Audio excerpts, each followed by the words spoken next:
الحمدللہ رب العالمین والصلاة والسلام علی اشرف الانبیاء والمرسلین وعلی آلہ وصحبہ اجمعین اما بعد اعوذ باللہ من الشیطان الرجیم بسم اللہ الرحمن الرحیم ان یسکفوکم یکونوا لکم اعداء ویبسطوا الیکم ایدیہم والسنتہم بالسوء وودوا لو تکفرون صدق اللہ مولانا العظیم۔ سورۃ ممتحنہ پارہ نمبر 28 میں موجود ہے، اور ایک خاص واقعے کے تناظر میں یہ صورت نازل ہوئی۔ اللہ تعالیٰ کا ارشاد پاک ہے، اگر یہ کافر تمہارے اوپر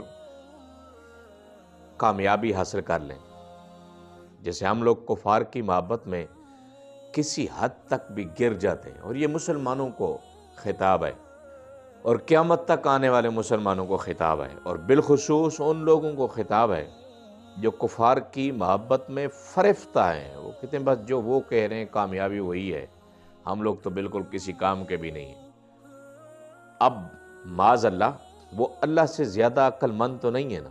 اللہ تعالیٰ یہ کہہ رہا ہے ان یسکفوکم، اگر وہ کافر تمہارے اوپر کامیابی حاصل کر گئے، یکونوا لکم اعداء، وہ تمہارے دشمن بن جائیں گے۔ یہ اللہ کہہ رہا ہے جس نے انسان کو پیدا کیا۔ وَيَبْسُطُوا إِلَيْكُمْ أَيْدِيَهُمْ، وہ بڑھائیں گے تمہاری طرف اپنے ہاتھ، بالقتل وضرب، ان کا بس چلے گا تو وہ مار دیں گے تمہیں۔ اگر ان کا بس چلے گا تو وہ تمانچے ماریں گے تمہیں، یا تو جان سے مار دیں گے، یا منہ کے اوپر تمانچے ماریں گے، یا تمہیں ذلت کی زندگی کے ساتھ دوچار کریں گے۔ جس جس ملک نے، جن جن لوگوں نے کفار کی ٹیسی کی ہے، وہاں ان کی کیا ویلیو ہے، کیا عزت ہے، کیا مقام ہے۔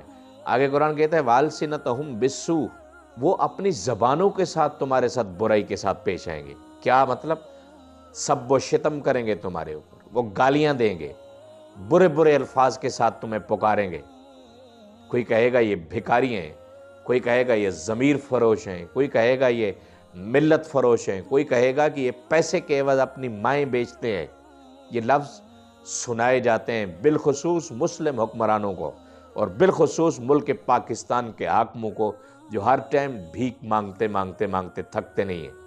آگے فرمایا کہ وَوَدُّوا لَوْ تَكْفُرُونَ، کافر تو یہ تمنا کرتے ہیں کہ تم کافر ہو جاؤ۔ وہ اگر ان کی محبت میں آپ اتنے گر جائیں اور آپ کافر بھی بن جائیں، تب بھی وہ آپ کے اوپر راضی نہیں ہوں گے۔ یہ نہیں ہو سکتا کہ آپ نے ان کے کہنے کے اوپر یہ کر دیا وہ خوش ہو گئے، آپ نے یہ کر دیا وہ خوش ہو گئے، آپ نے یہ کر دیا وہ خوش ہو گئے۔ ظلم بالائے ستم، ظلم یہ کیا ہوگا کہ اللہ کی کتاب کو جلایا گیا۔ اس کے کافر ذمہ دار نہیں ہے، وہ تو آئیں ہی کافر، ان کے نزدیک تو اس کتاب کی کوئی ویلیو نہیں ہے۔ اس کتاب کی گستاخی کے اصل ذمہ دار 57 ممالک کے سربراہان ہیں، جو اپنی رعایا کے پیسے کے اوپر پلتے ہیں، جو اپنی جیب سے اپنے لیے ڈسپرین کی گولی نہیں خریدتے، جو اپنی جیب سے اپنے لیے فوٹو کاپی نہیں کرا سکتے، غریب عوام کا خون نچوڑ نچوڑ کے پیتے ہیں۔